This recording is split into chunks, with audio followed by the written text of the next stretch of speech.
Bueno, pois entón imos a comezar a mesa que se titula A cultura é unha cuestión, en realidade. A cultura é un ben necesario, un ben esencial en tempos de crise. Para iso, desde a sección de literatura dramática da Elga, pensamos en dúas mulleres.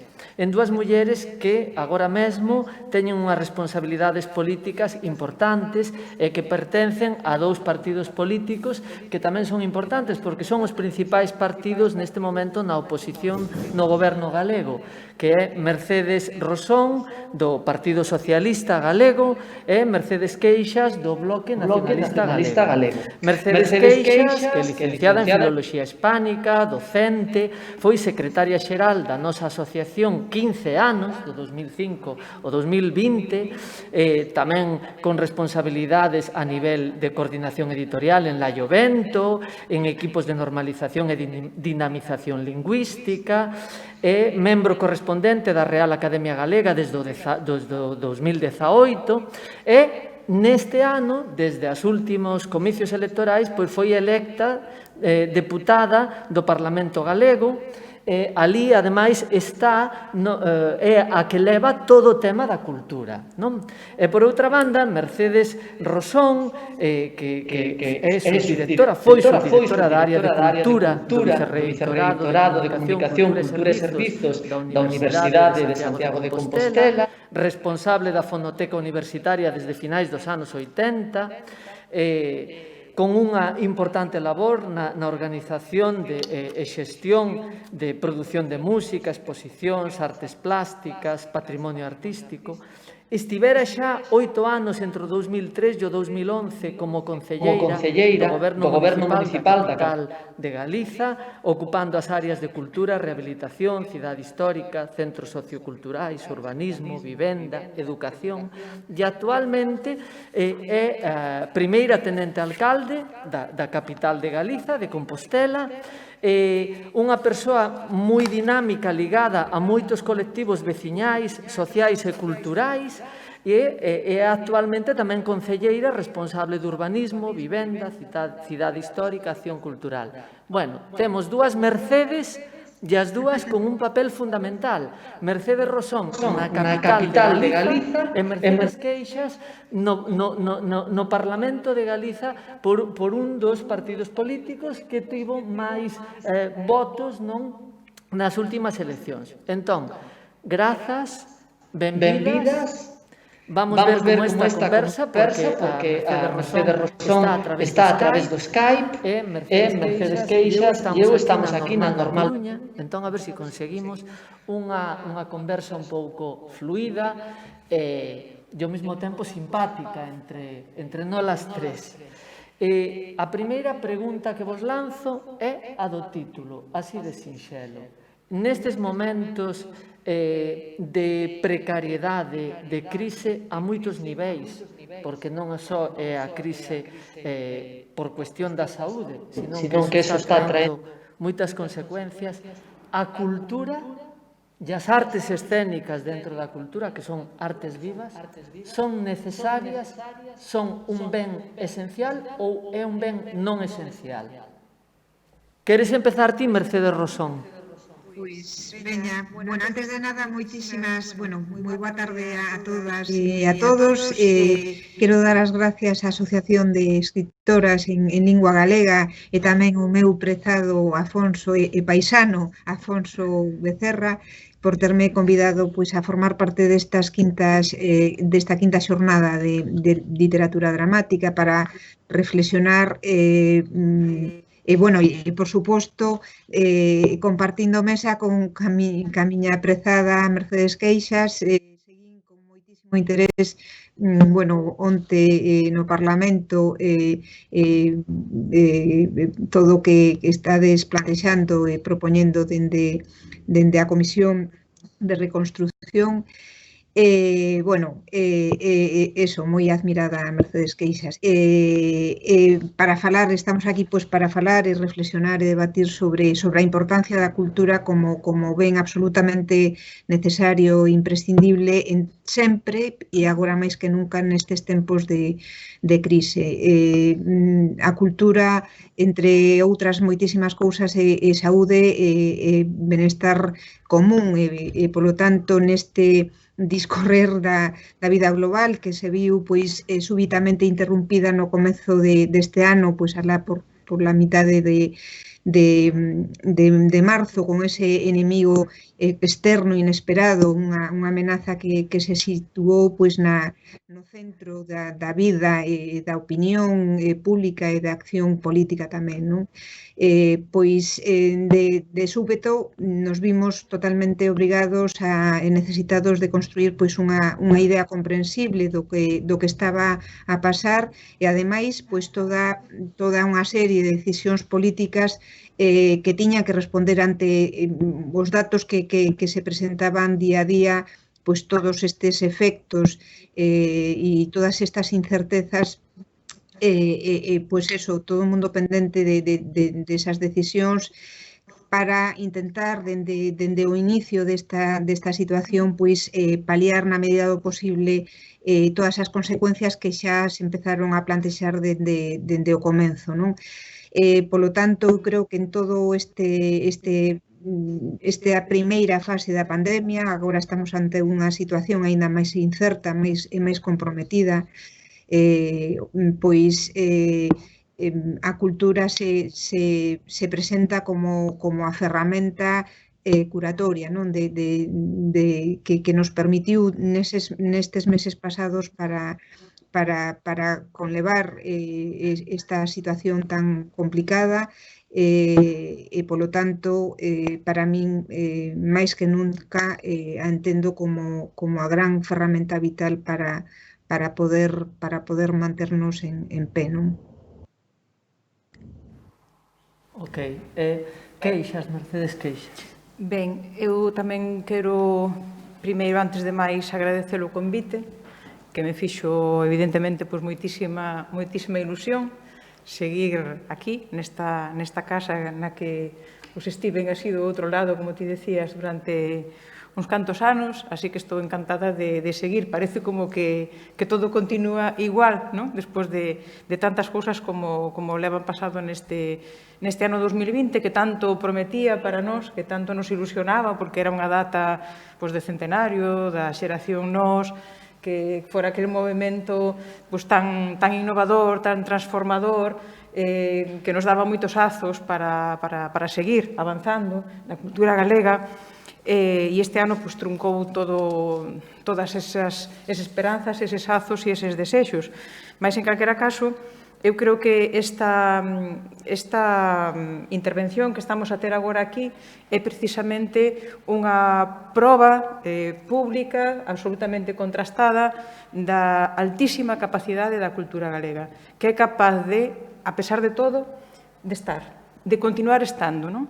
Ten capacidade de reacción, ten capacidade de innovación, ten capacidade de transformación, ten capacidade de adaptación e de superación. Por lo tanto, non é unha actitude pasiva, non o foi nunca, por iso temos a cultura bimilenaria que temos, non foi nunca unha actitude pasiva, resignada, acomodaticia aos momentos, non? Senón que medramos sempre contra as dificultades, medramos aínda máis, porque temos orgullo, porque temos fachenda e porque temos unha capacidade creativa inmensa, non? Que é recoñecida pois, por todo o mundo dentro e fora de aquí, non? Por lo tanto, os meus parabéns tamén a Elga por ser quen de adaptar as circunstancias e o que podía ser un proxecto de xornada pois, habitual, continuista, como foran as anteriores, a un modelo novo, non? Os meus parabéns porque sei que todo isto implica unha capacidade de traballo de enxeñerías varias moi complexas, así que os meus parabéns e a miña gratitude por seguir. É un placer tamén estar acompañada de Mercedes, É unha situación que de verdade que se me fai extraña, pero seguro que vai funcionar ben, non? Cando cheguei estábase dicindo algo aquí que eu extraño moitísimo e que agora tamén se confirma, que necesitamos a pel, que todo isto está moi ben porque nos permite avanzar, non deternos, non ceder o paso definitivamente, pero necesitábamos estas caras aí enfrente, esas expresións, vernos as caras descubertas, non?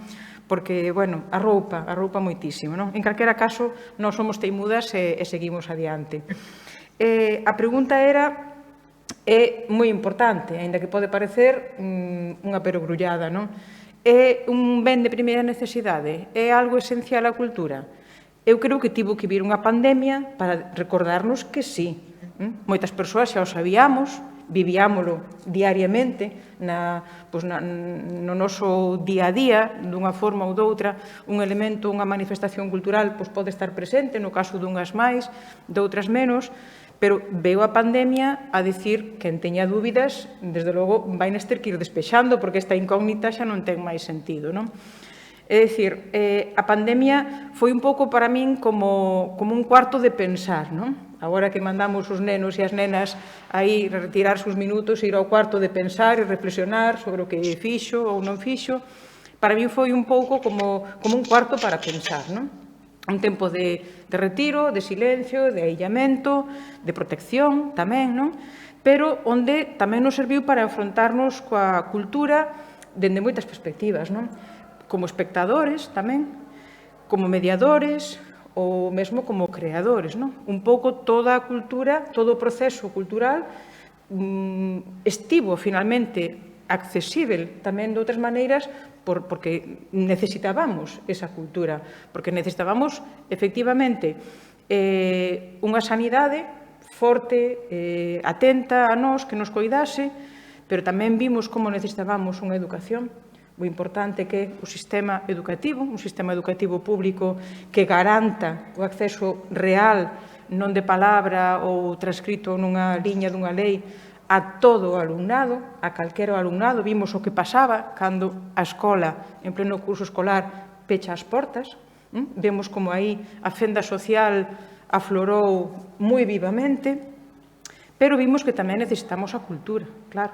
Eu creo que sanidade, educación e cultura foron eses tres piares que nos sostiveron en boa medida durante o confinamento e durante todo o que veu despois e o que estamos aínda agora a vivir agora, cheos de incertezas e o que estea por vir para adiante, non?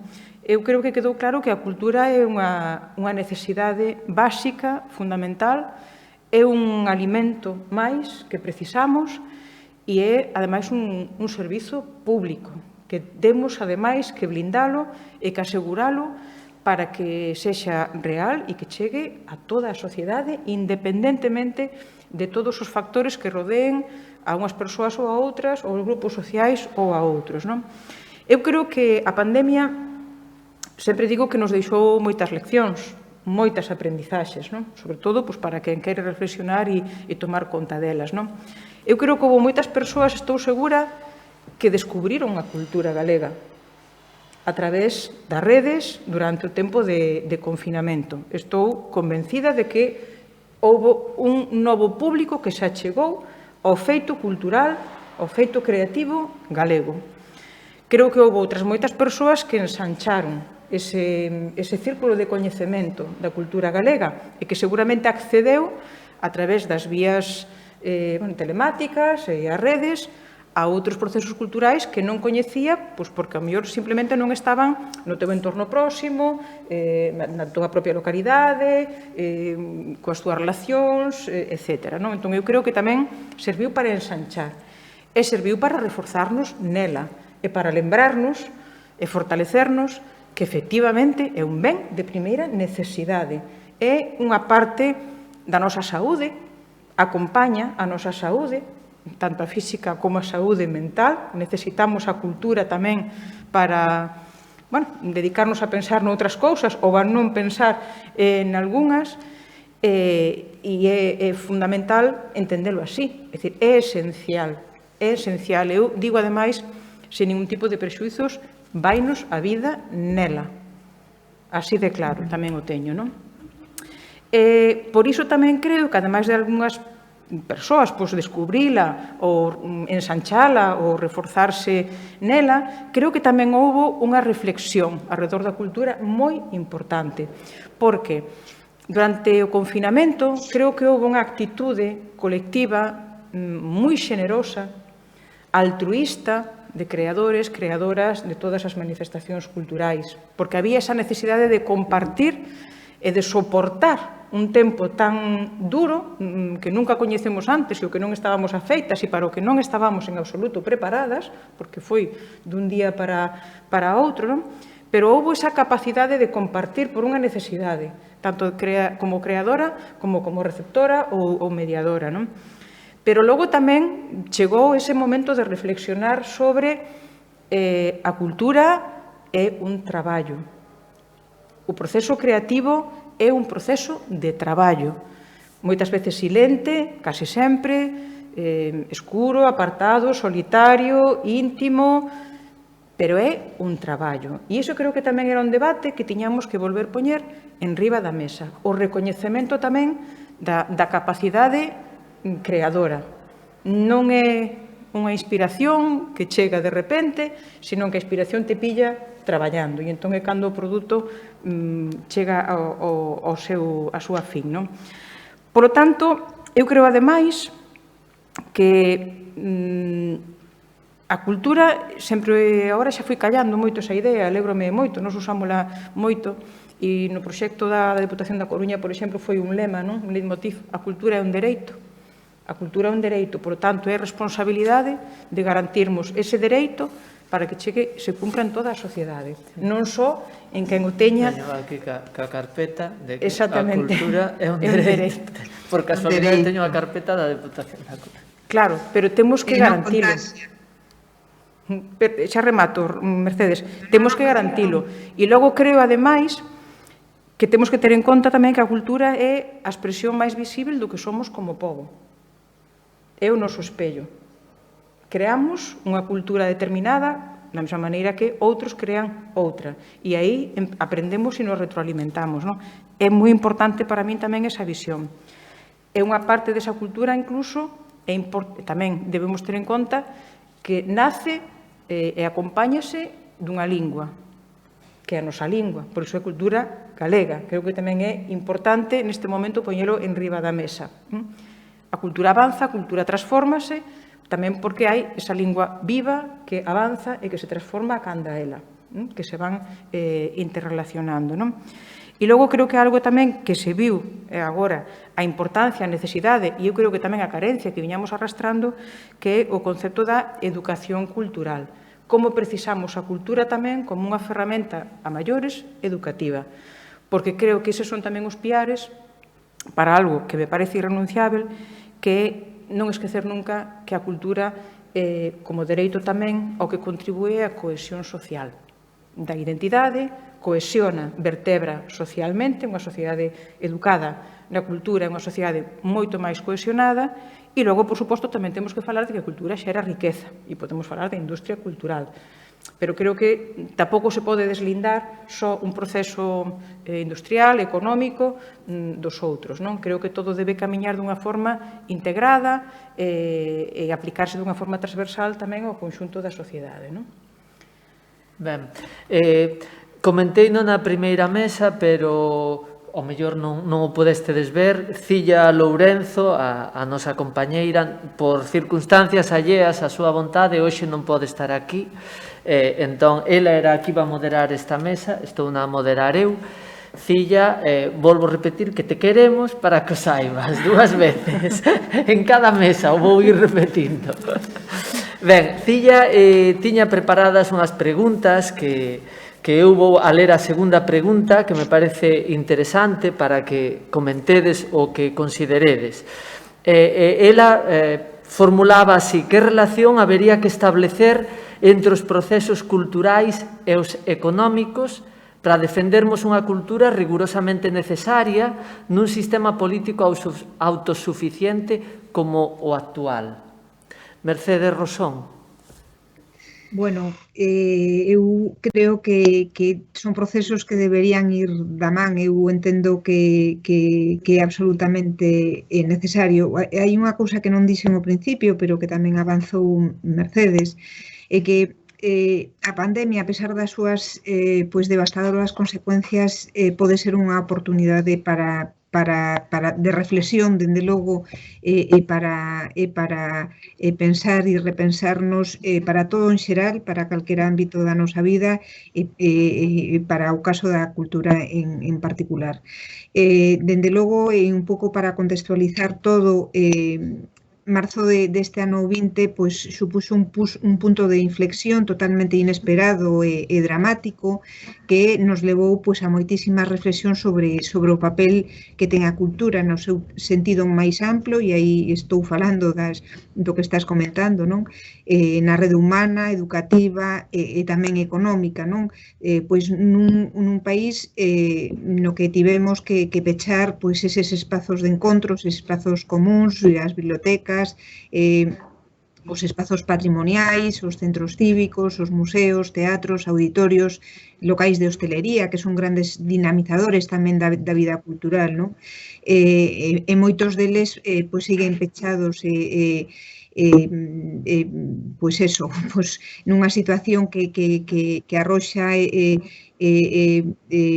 toca moi profundamente as traballadoras do sector cultural, non? En todos eses, en todas as súas categorías, nas pymes, nas cooperativas, as autónomas, freelance, pois que xa viñan dunha situación precaria producida pola anterior crise, que aínda non se superou, e agora, pois, coa pandemia deixounos, pois, durante meses sen ingresos. Por lo tanto,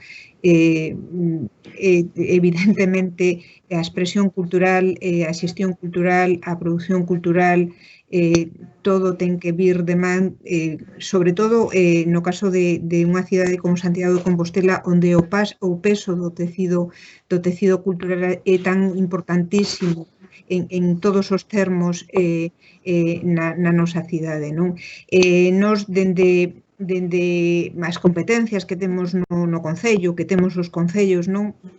Pois debemos e estamos traballando por garantir eses dereitos culturais dos que tamén falaba Mercedes, non? Os dereitos culturais da cidadanía, dos traballadores do sector, pois mantendo constantemente actividades culturais e aliviando pois esa situación de sensación de illamento das persoas, de xeito que tenemos que seguir, que temos que procurar pois novas posibilidades de acceso ao patrimonio e ao coñecemento, pois afrontando fondamente a protección e a produción do desenvolvemento cultural e a través dela,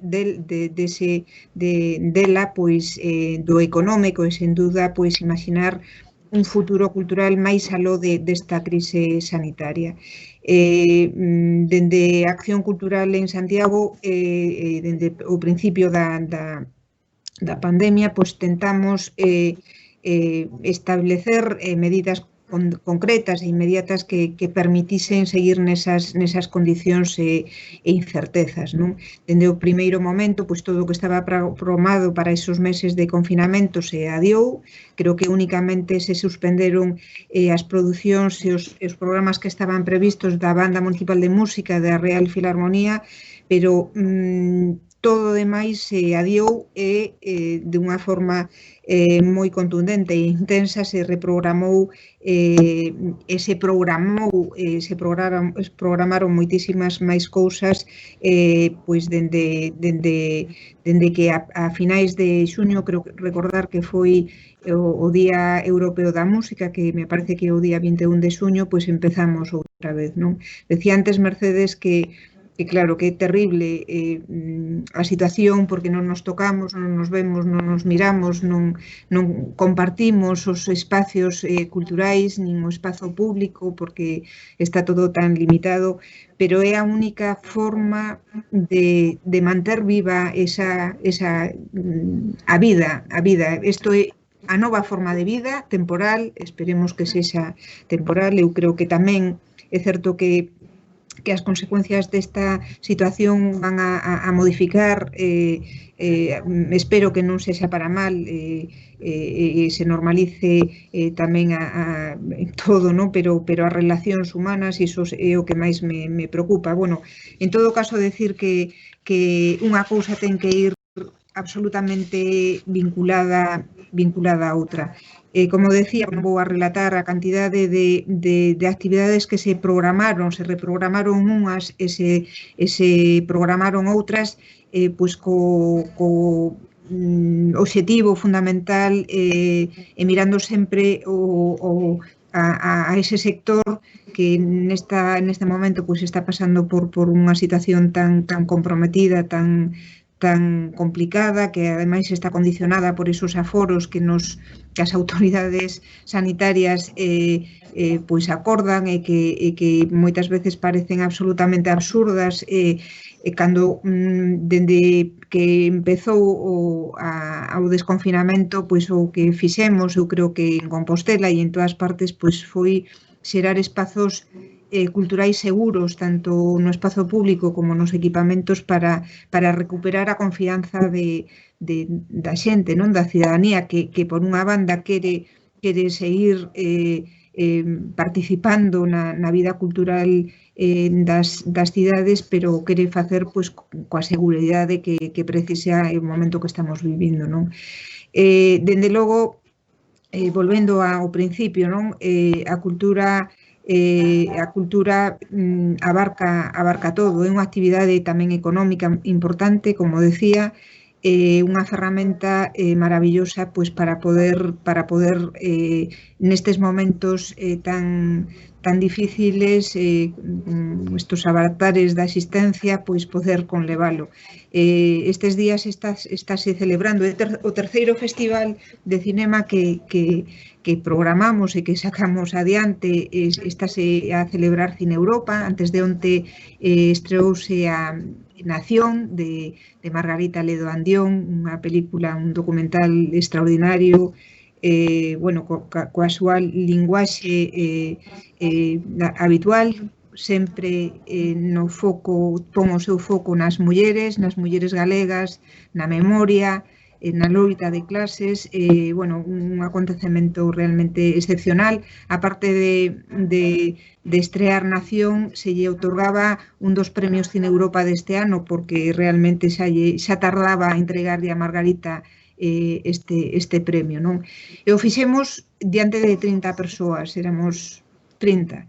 Realmente é complicado e asusta ou incomoda ver os teatros e os auditorios baleiros prácticamente, pero penso que é absolutamente imprescindible seguir. É un acto verdadeiro de resistencia e aí estamos todas pois traballando para que nada se pare, nin a creación, ni a actividade económica que significa a cultura tamén, non? Como un motor económico que no caso da miña cidade, de Santiago de Compostela, pois xoga un papel moi importante. Sei que estivo Marcos Lorenzo no Parlamento, convidado por ti, Mercedes, para falar, na comisión el fixo un estudo para na época de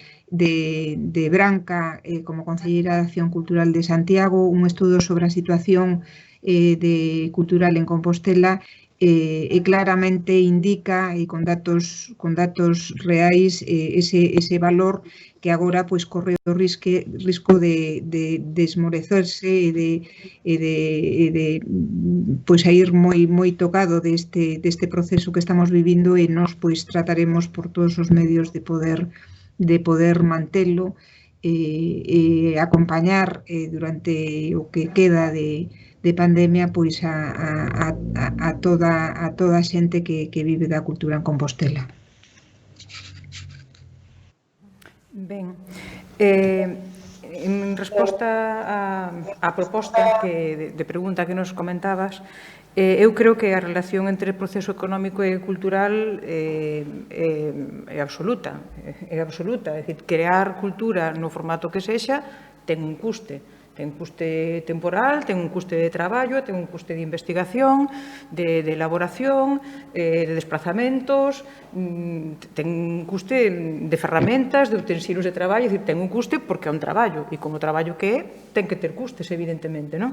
Persoal, e de esforzo, de sacrificio e tamén económico, por tanto, camiñan absolutamente xuntos, non? Por iso é tan importante ver que a cultura que facemos ten que responder, e responde sempre, a un proxecto político cultural, desde o ámbito do que estamos a falar, non? E ningún proxecto político, tampouco cultural, non é neutro, non é neutral. Faise dunha maneira ou doutra, con unhas finalidades, con uns obxectivos, non? E con uns medios determinados. Por lo tanto, segundo sexa ese proxecto, puximos falar, evidentemente, duns números ou doutros, dunhas cifras, dun investimento ou doutro, ou de case ningún, non? Pero se se fai dunha forma ou se fai doutra é porque hai un proxecto de apoio ou non apoio á cultura, en noso caso, á cultura galega. Por iso, vense perfectamente proxectos moi diferentes a nivel local, de administración locais ou deputacións ou, por suposto, dende o propio goberno galego, dende a propia Consellería de Cultura, que é unha consellería que ademais é guadiana, nos últimos 10 anos, case 12 anos, hai momentos en que tivemos algúns unha Consellería de Cultura plena, é dicir, onde hai, desde onde polo menos se pode canalizar un proxecto centrado dunha forma autónoma en cultura, pero, sin embargo, vimos que logo hai outros, como agora mesmo,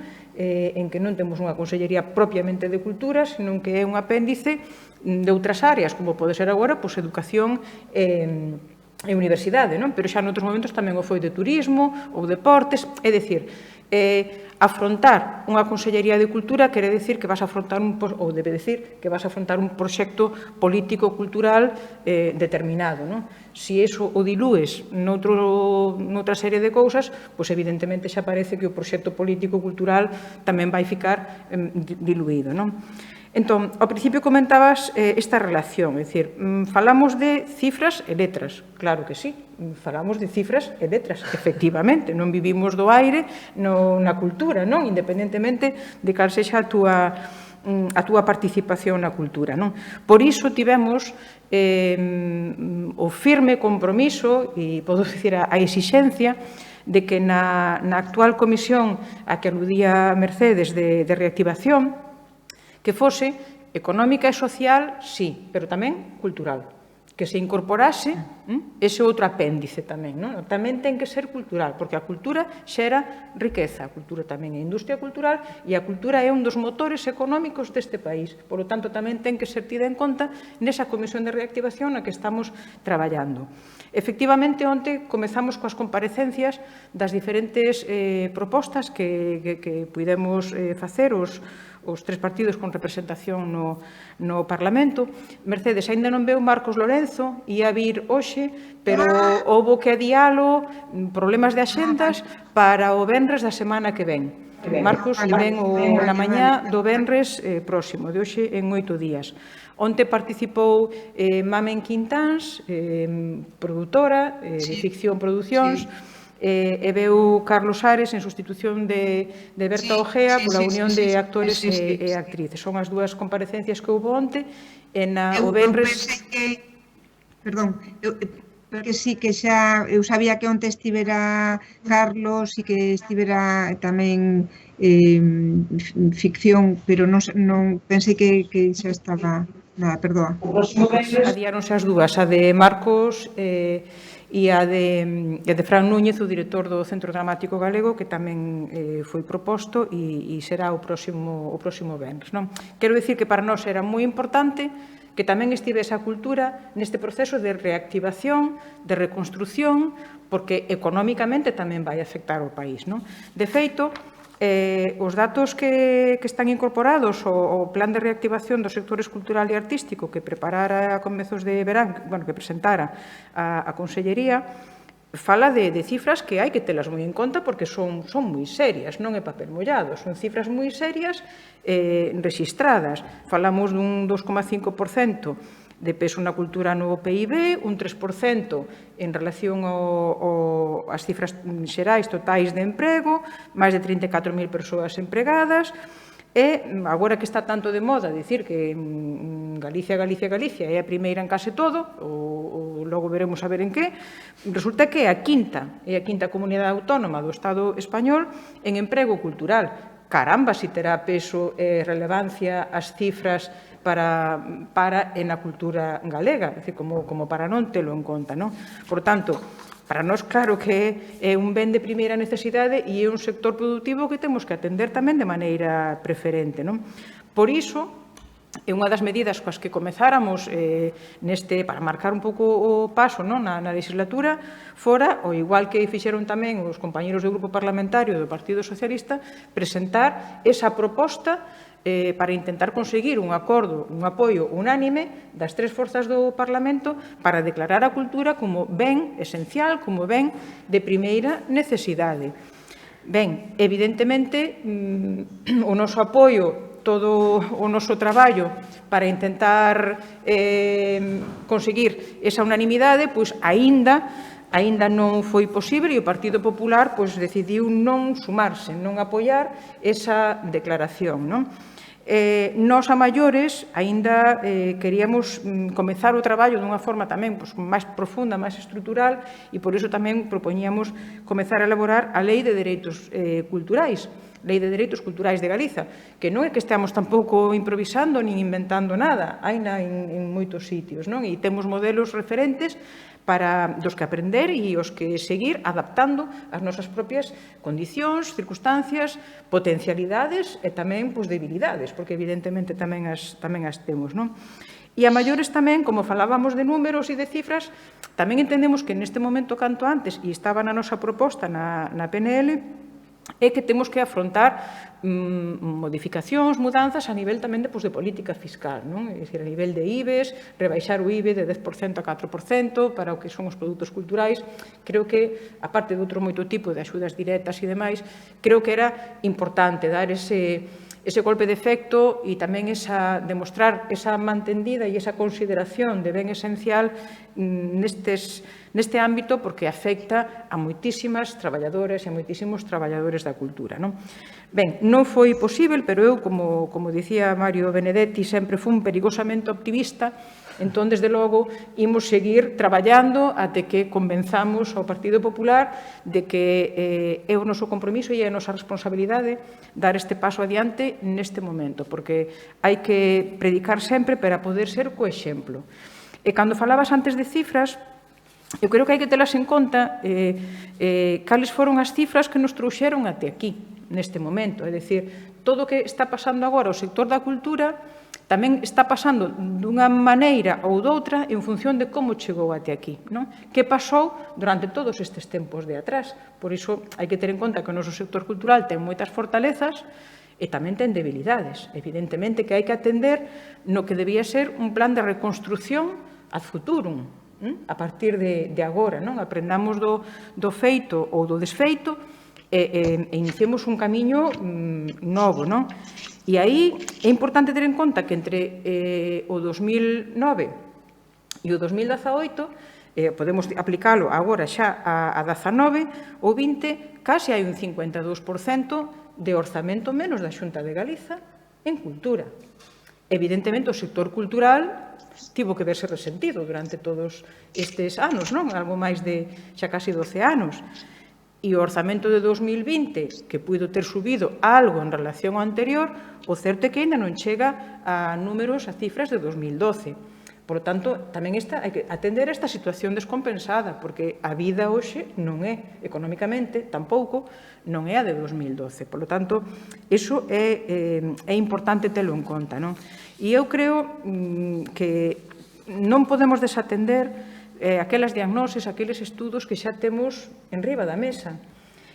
Xa antes da pandemia, en 2018, o Consello da Cultura Galega elaborara a diagnose da cultura galega, datos para unha estrategia cultural do século XXI, que está accesible tamén nas redes para todos e para todas, onde nos dicía cousas moi importantes. Era unha radiografía dos sectores culturais nese momento, insisto, 2018.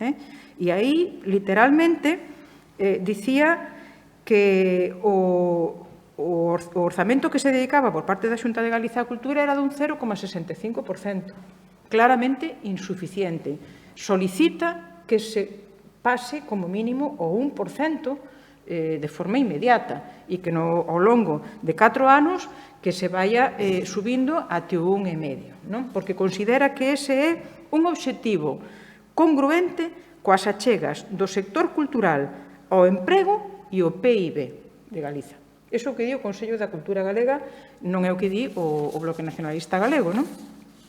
E tamén que se di... chegue ao 1%, estás a decir. Sí. E non vos parece como mulleres cultas que sodes, porque esa tamén, perdoa que te interrumpa, é unha cuestión, isto que vou a dicir aquí, eu non sei se é correcto ou non é correcto, que a veces a min dá a impresión que para poder xestionar ou facer políticas culturais fai falta ter amor á cultura e ser cultas, porque iso pois non ven do ceo, non é por xeración espontánea.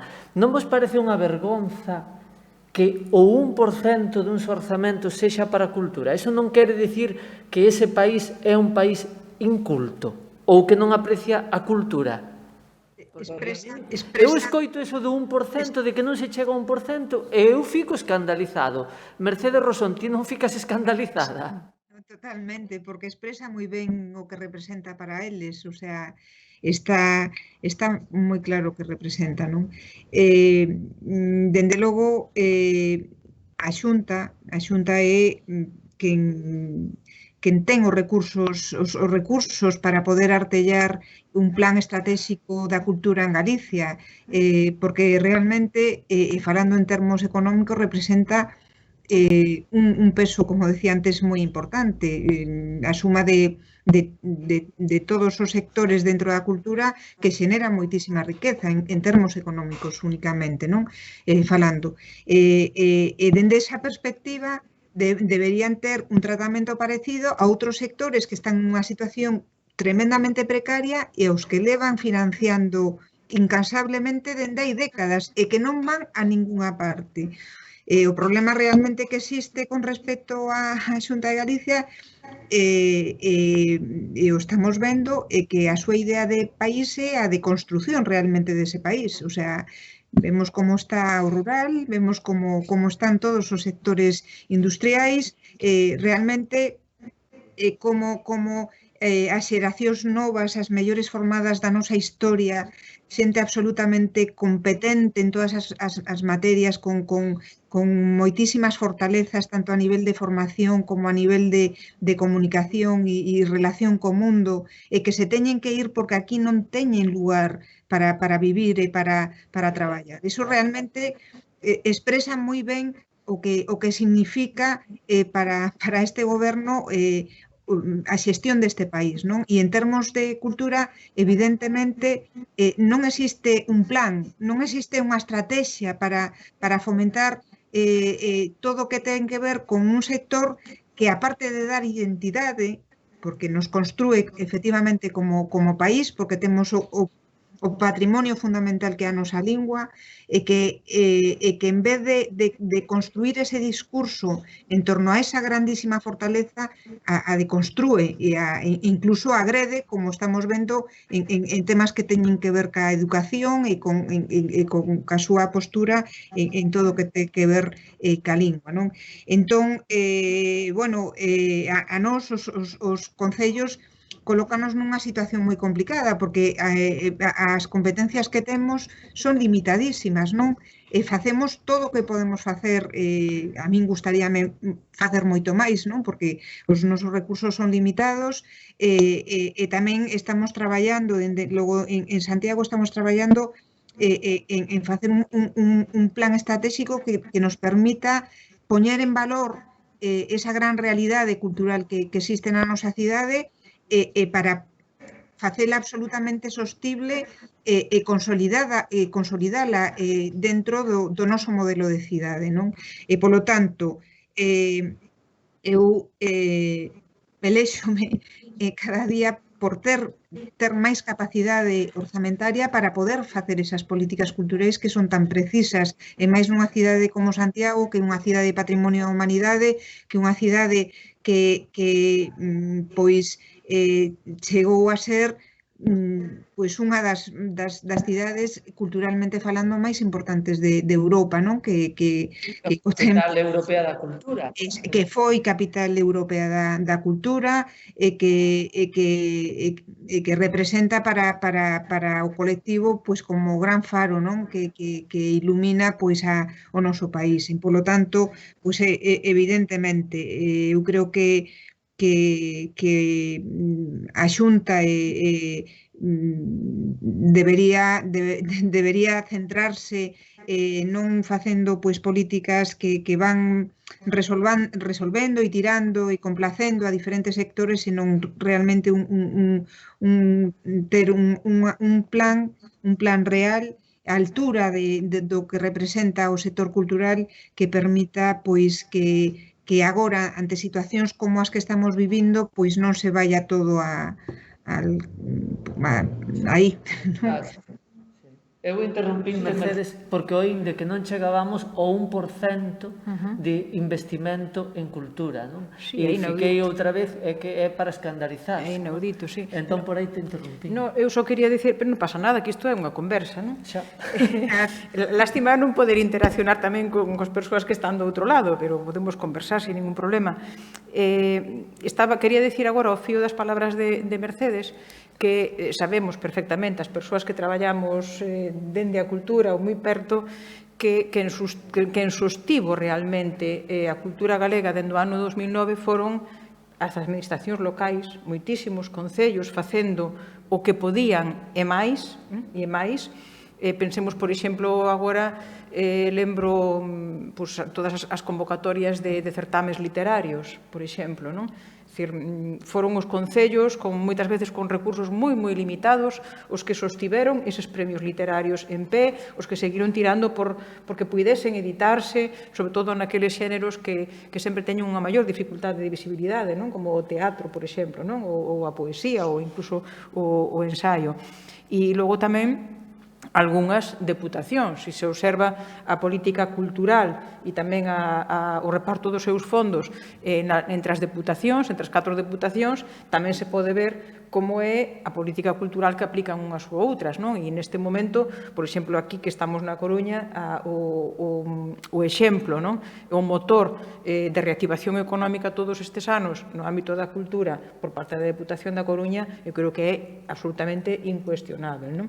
Entón, todo iso asumiu, como en tantos outros factores, deberes que moitas veces non lles correspondían, pero que eu creo que fixeron por responsabilidade ante unha xunta que non nos esquezamos nunca, é quen ten todas as competencias, por tanto, toda a responsabilidade, tamén en materia de cultura, como en sanidade, como en educación, como en industria, como en moitas outras, que parece que se lles olvida, pero simplemente claudicaron das súas funcións, abandonaron realmente as súas responsabilidades en materia cultural por parte da Xunta de Galiza. Por lo tanto, eu creo que con un exercicio de altísima responsabilidade e axustándose a unha dotación infinitamente menor, intentaron sacar adiante unha parte dos produtos culturais que xa había e que entendían que debían de manterse ou incluso foron abrindo as portas a outras novas oportunidades. Por lo tanto, eu creo que é moi importante destacar esa axuda.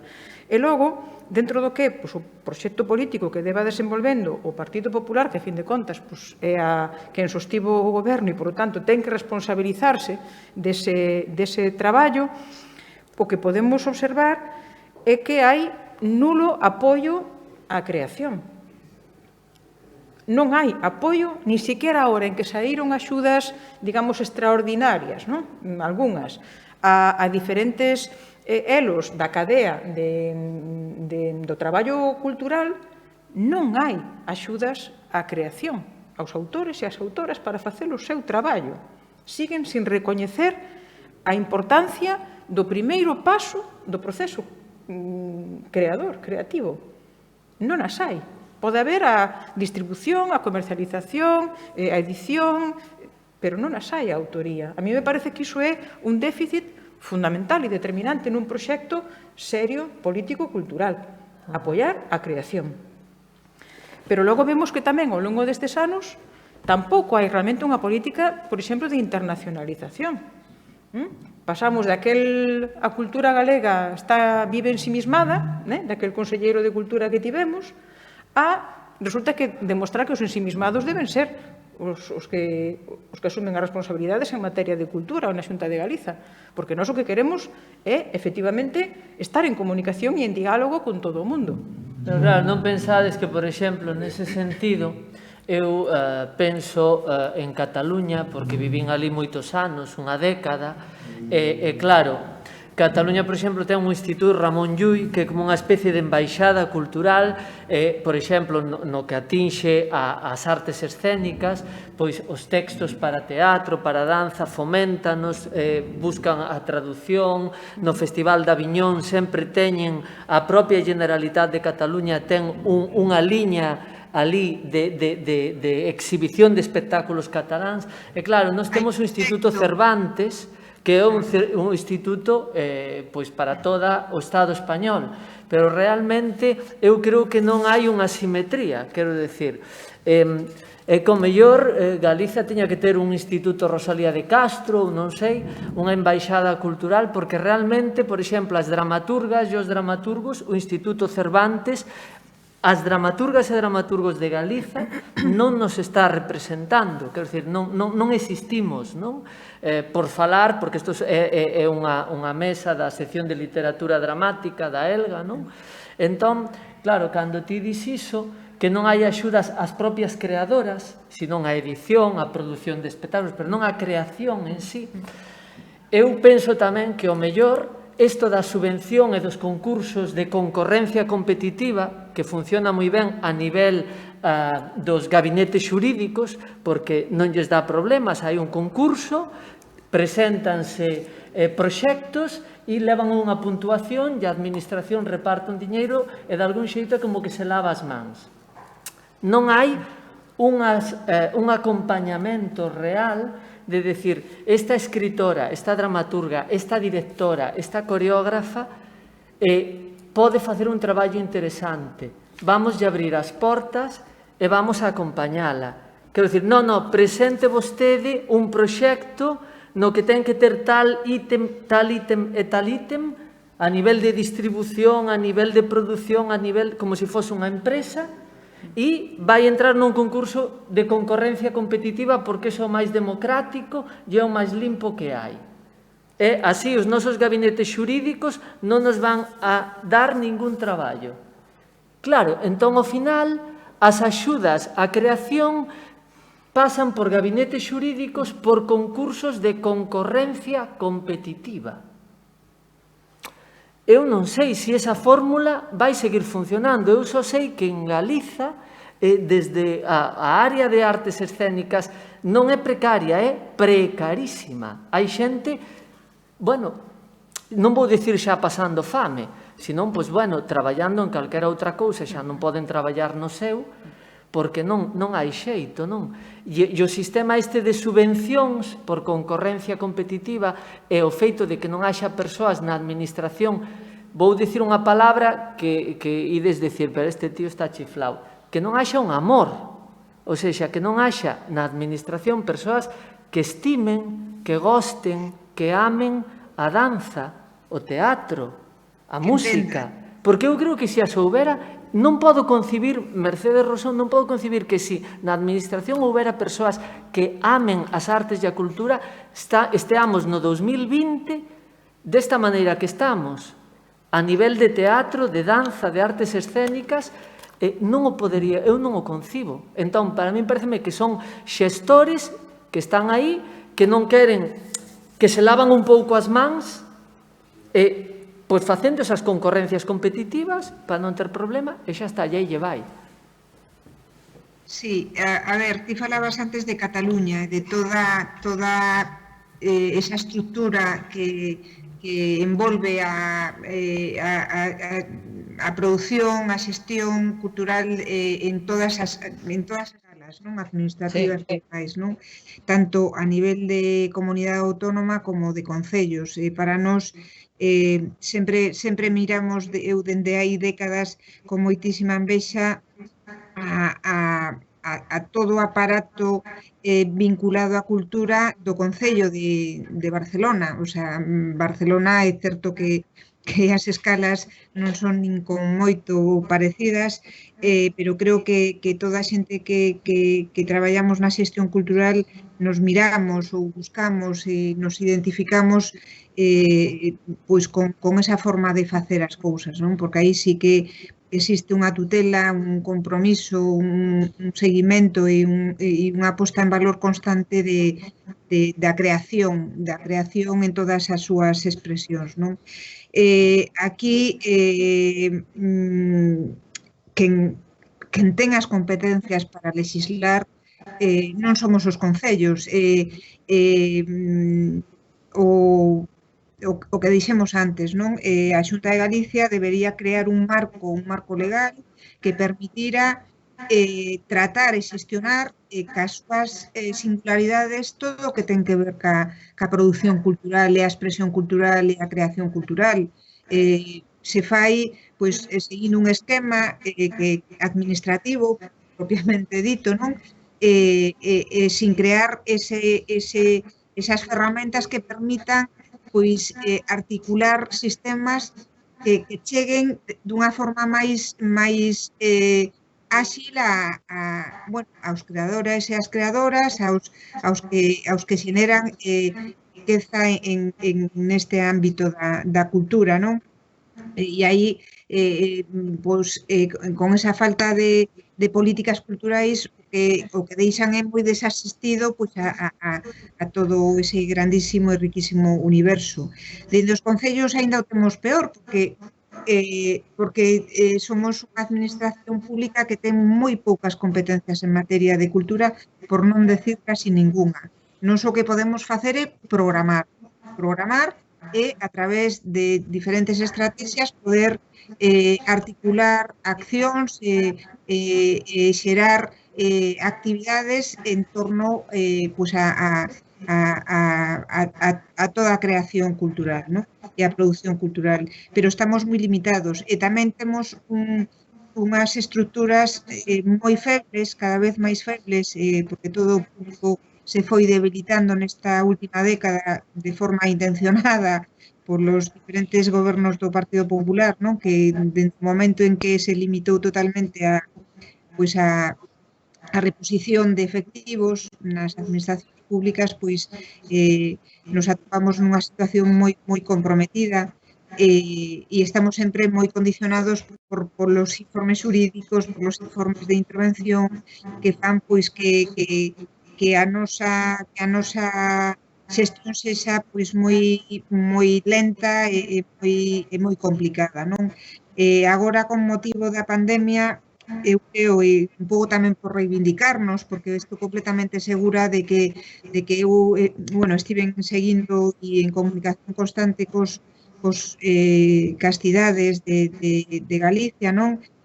As dificultades eran casi idénticas. Eu creo que dende logo en Santiago, tendo en conta, non, a situación que vivimos, tivemos que facer un gasto totalmente inesperado en todo o que ten que ver cos servicios sociais, en aplicar todos os protocolos da COVID, non, que exixían, no caso da cultura, no custo das producións que estamos facendo agora, o custo dese protocolo é altísimo, o sea, proporcionalmente, alterou totalmente o ecosistema económico orzamentario do noso departamento, pero, aínda así, non renunciamos nin a un euro do noso orzamento. Incluso, traballamos transversalmente con outros departamentos axudándonos os uns aos outros para poder seguir xerando traballo e actividade que isto non se parara.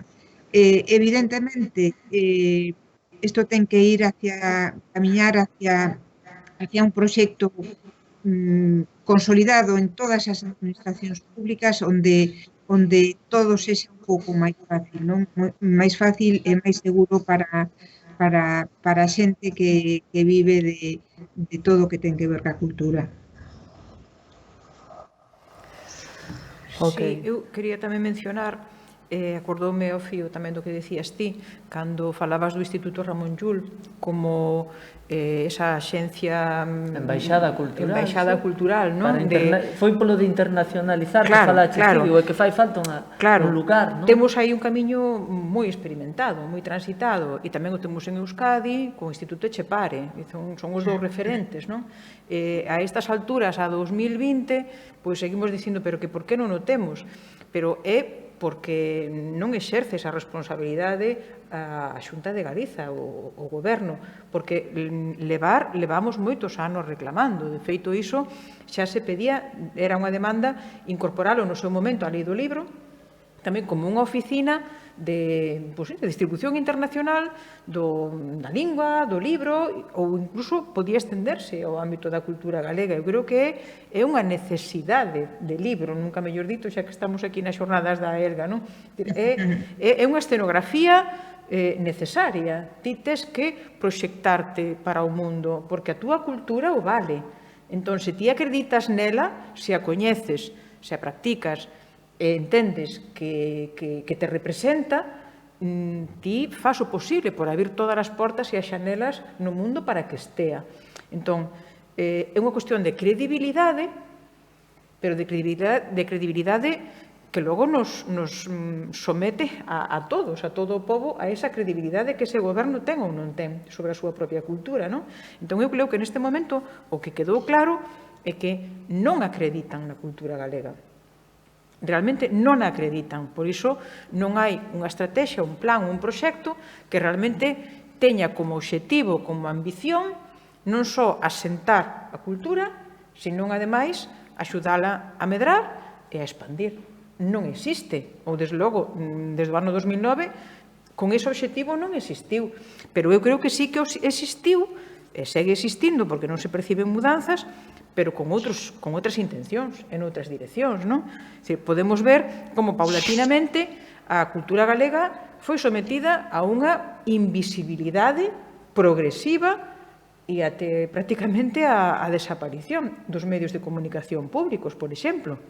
Iso creo que é algo obxectivo e contrastable, non? Desaparecemos dos medios públicos, esa é unha responsabilidade directa da Xunta de Galiza, que é quen ten que está na súa man, non? No seu facer. Ou no caso así máis próximo que nos ocupa, fomos vendo como se asistía a un esmorecemento programado de unidades de produción, como son o Centro Dramático Galego, como é o Centro Coreográfico Galego, como é o CEGAI.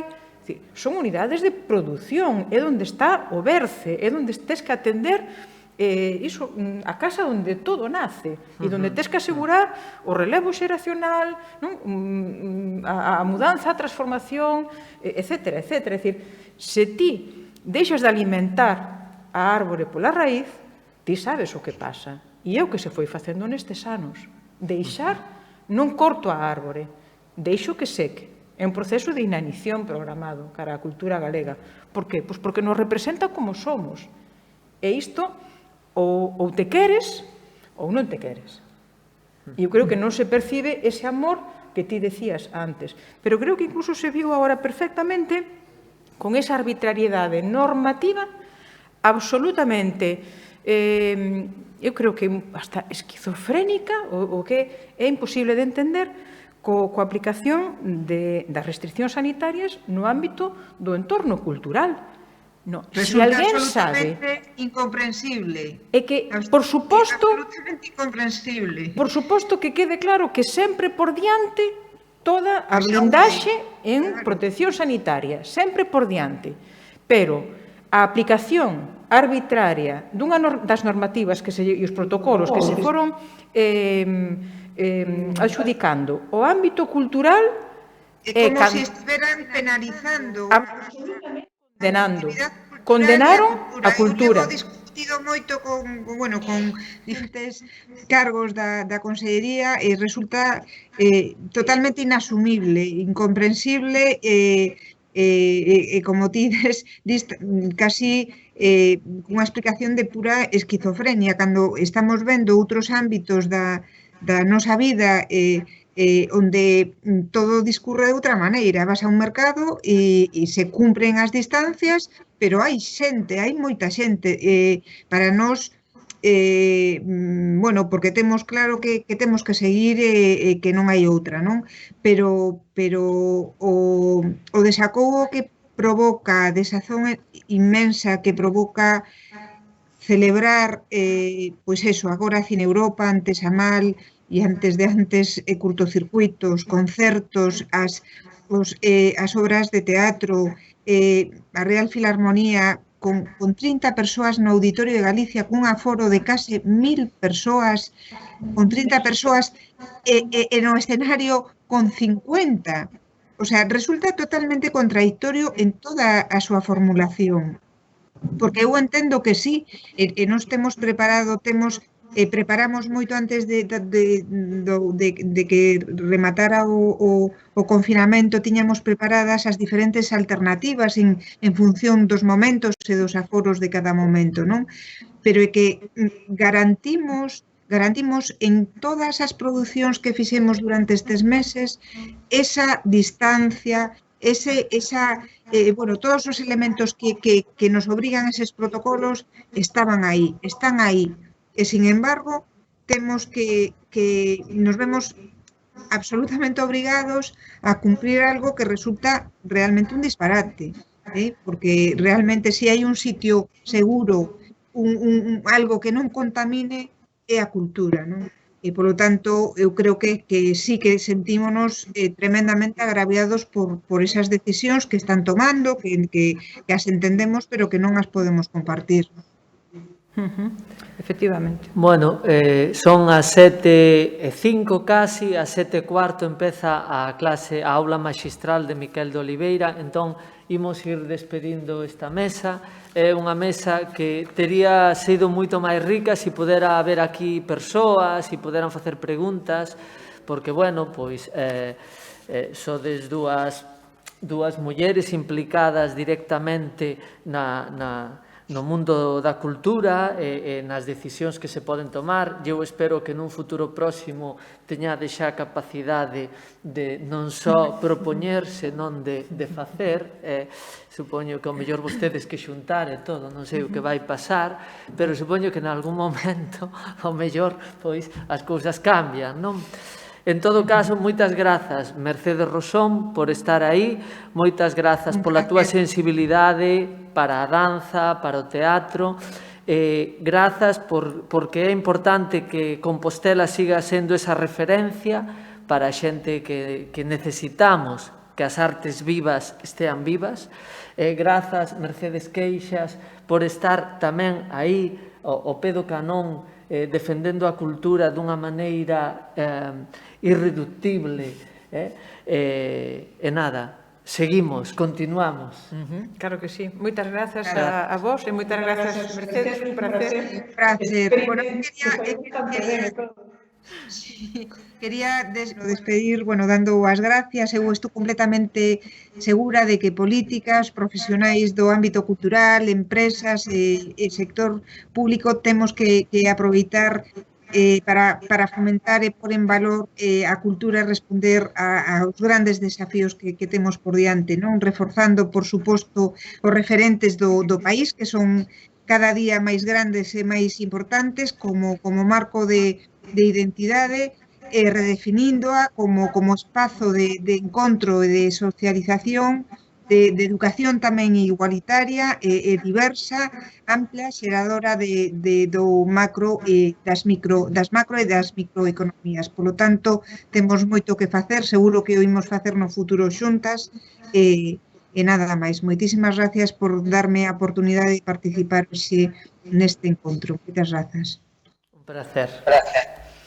Eu tamén, por suposto, agradezo a Elga esta experiencia novidosa Alégrame moitísimo, ademais, que puidese ser posible, porque, volvo a decir que ao principio sei que estas cousas aínda multiplican o traballo, as preocupacións e as incertezas. Desde logo, como ti tamén comentabas antes, pola nosa parte, desde o Grupo Parlamentario do Bloque Nacionalista Galego, traballaremos no Parlamento para que a cultura galega teña o recoñecemento, pero de verdade, non só de palabras, sino con feitos concretos que merece e que precisa, porque sabemos que é unha ferramenta moi necesaria para que saíamos deste tempo tan difícil e que seguramente aínda nos vai acompañar un pouco máis e con incertezas novas, pero sabemos que nos pode axudar a sair moito máis fortalecidos e a abrir camiños novos que van ser positivos para o conxunto do país. Como dixen ao principio, vainos a vida coa saúde, pero nesa saúde tamén unha boa medicina e unha boa vacina que xa temos na man, sen dúbida, é a cultura galega. Así que vacinémonos, que é un dereito e, ademais, está moi próxima. Esa xa a temos descoberta, é a mellor vacina. Moitísimas grazas, unha alegría sempre estar con vos. Grazas. Prazer.